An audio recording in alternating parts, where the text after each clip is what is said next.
So you've received a notice of violation from the Department of Planning and Permitting for operating or advertising a transient vacation unit or bed and breakfast. What do you do? These days, most of the violations issued by the department are for allegedly illegal advertisements.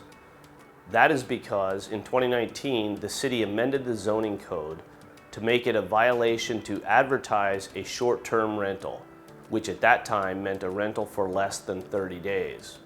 In October of 2022, the city amended the zoning code again to make it a violation to advertise a rental of less than 90 days. The new law also says that an advertisement cannot contain daily rental rates or less than 3-month rental rates, and must include language stating, quote, "The property may not be rented for less than 90 consecutive days. Rental prices will not be reduced or adjusted based on the number of days the rental is actually occupied or used," unquote. The department is able to review online advertisements to determine if the ad violates the department's interpretation of the law. If it does, it will issue a notice of violation, giving the property owner notice of the alleged violation and warning that fines of up to $10,000 and $10,000 per day could be issued until the violation is corrected. The department will usually include a copy of the advertisement, which is highlighted, so the portion that the department believes violates the code. Sometimes it is missing language.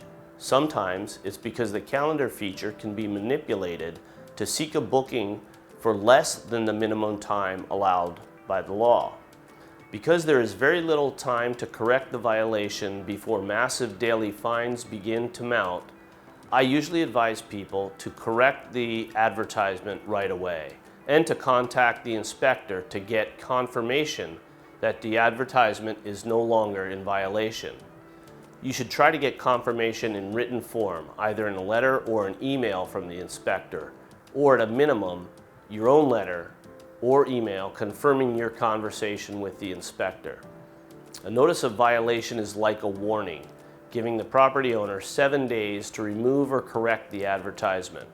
If nothing is done, the department will issue a notice of order, finding that the violation has occurred and was not corrected, and imposing the initial and the daily fines until the violation is corrected. For property owners that have received a previous notice of violation, the department will issue the notice of violation and the notice of order simultaneously, meaning there is no time given to correct the violation before daily fines of $10,000 are imposed. The notice of order and the fines issued under it will be deemed to be final if it is not appealed to the Zoning Board of Appeals within 30 days.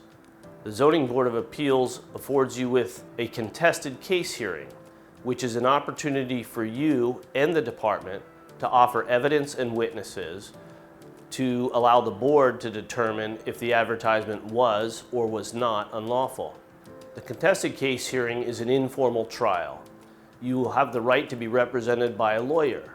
You have the right to offer evidence and witnesses on your behalf and to make legal arguments.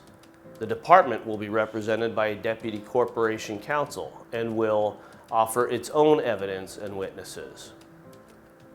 The contested case hearing will likely occur between 6 to 9 months after the appeal was filed.